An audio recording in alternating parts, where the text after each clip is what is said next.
Hey guys, welcome to my channel. So today's topic is feeding of cattle and buffalo. This is something that you will cross your paths with very often, since the farmers, whenever you go to a field visit, the farmers would first ask you this question, that how to improve their milk production, and feeding is the main aspect you have to focus on. So let's start off with a thumb rule.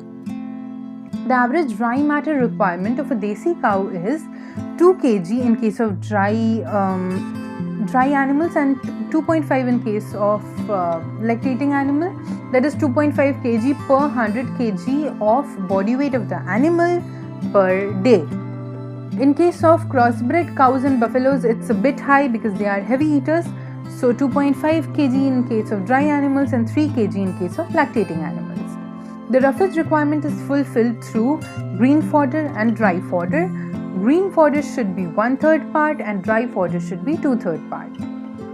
Thumb rule for feeding concentrate is also given here. This is something that you will not very often find in the books or sites, but here I have included it for you all. So in case of cattle, for every 1 kg of milk production, 0.4 kg of concentrate should be given. In case of buffaloes, for every 1 kg of milk produced, 0.5 kg of concentrate should be given.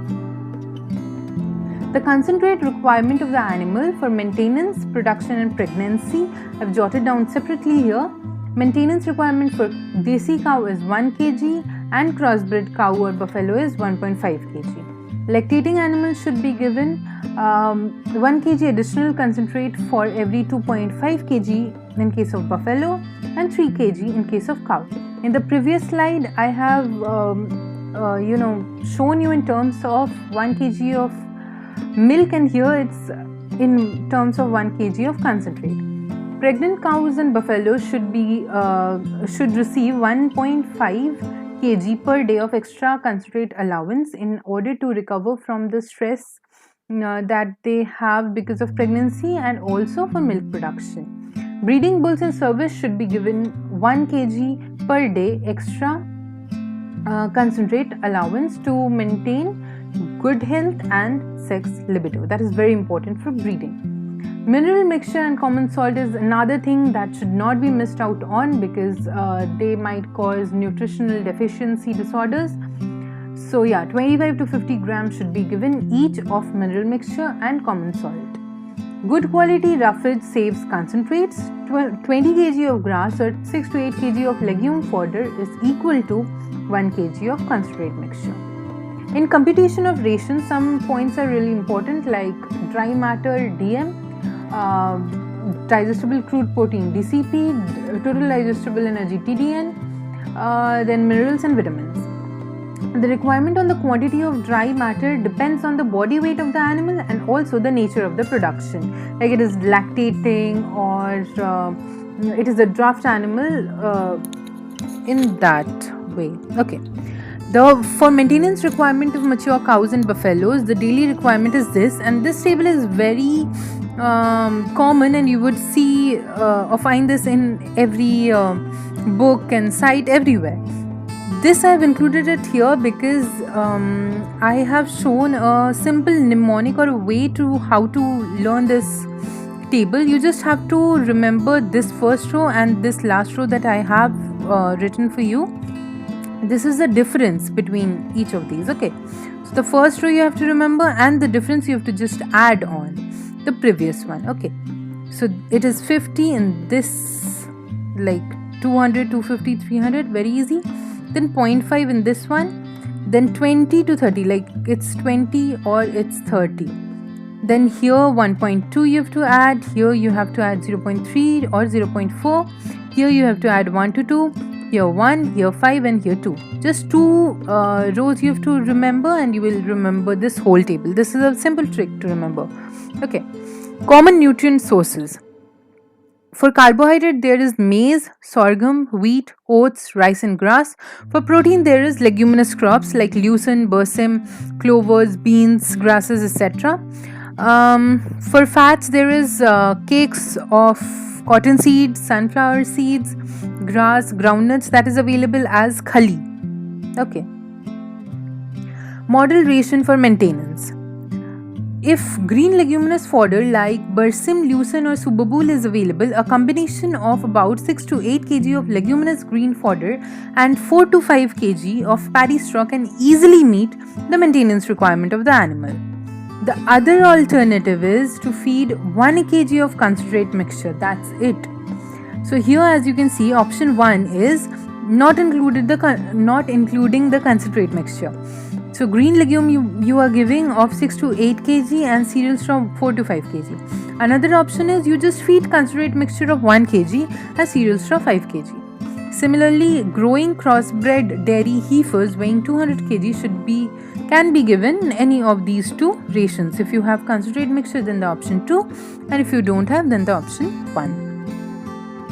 Feeding of lactating animal. This is the most important thing because cows are mostly kept because of the milk they produce.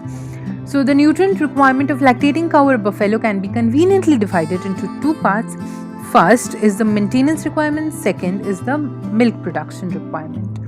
In feeding of high milk yielder, quality feed, that is, nutrient dense feed, need to be given. Ration should contain a minimum of 25% of DM, that is dry matter, from forages. Forage should be of superior quality and 30 to 50% of this should be from leguminous crops because they have the protein part. Frequency of feeding should be 3 to 4 times a day. This is a table for milk production, the nutrient requirement for milk production. Okay, this you will find in most of the books. Model ration for cows weighing about 400 kg and producing 5 kg of milk. This is one option and this is another option. The quantity is getting increased when the cow is weighing 400 kg and giving 10 kg of milk, like you can see here. And also concentrate mixture of 1 kg is added. Like a bit of concentrate mixture should be given. It is a must in case of such high yielding cows. Now, cows weighing about 350 kg and producing 20 kg of milk with 4.5% of fat. This can be one option, this can be another option, including the concentrate mixture. Green legume 10 kg, green cereals 20 kg, cereal straw 4 kg, or concentrate mixture of 3.5 kg and cereal straw 7 kg. Again, it is increased here when it is producing 25 kg of milk and 400 kg is its weight. This is a very high yielding cow. Okay. Model ration for pregnant cow. Green fodder of 25 to 30 kg should be given. Dry fodder of 5 kg should be given. Concentrate mixture or khali should be given 1 kg. Mineral mixture 50 gram. Salt 30 gram. During the last 3 days prior to calving, the amount of concentrate mixture should be reduced and little warm bran is fed to increase the laxative, to keep the animal in laxative condition before calving. Pregnant animals are to be offered extra nutrients during the last 2 months of gestation. The aim is that by the end of gestation period, the cow should not only gain their initial body weight but also 25 to 30 kg extra. Model ration 1 that can be given just after the parturition. I've given this in Hindi as well as in English. So प्रसव के उपरांत गाय या भैंस को 2 से 3 बार काढ़ा, प्रति काढ़ा अलसी 200 ग्राम, अजवाइन 100 ग्राम, सौंफ 100 ग्राम, सोंठ 50 ग्राम 5 लीटर पानी में खूब पकाकर उसमें 1 किलो गुड़ डालकर पिलाएं. Okay. And after that, for 3 to 5 days after calving, this should be the feed. Like fresh warm water and a mash consisting of 1 kg wheat bran, 1 to 1.5 kg ground or cooked grains, 0.5 kg jaggery, that is good, and 25 gram each of common salt and mineral mixture. Okay. Thereafter, the regular feed is to be introduced. This is the feeding schedule of the calf that I have given from 0th day to 26th week. Initially, obviously 0 to 2 days, just the colostrum is given. 3 to 4 days, it is not called colostrum, so milk I have written here. and then 4 to 14 days the quantity of colostrum should be, or milk should be decreased, and calf starter should be given. Similarly here, with age this should be increased and green fodder should be introduced by 3rd week. Okay, hopefully this video was helpful, and please like the video and subscribe to my channel. This slide already came up, so thank you for watching, and please do like the video and subscribe to my channel.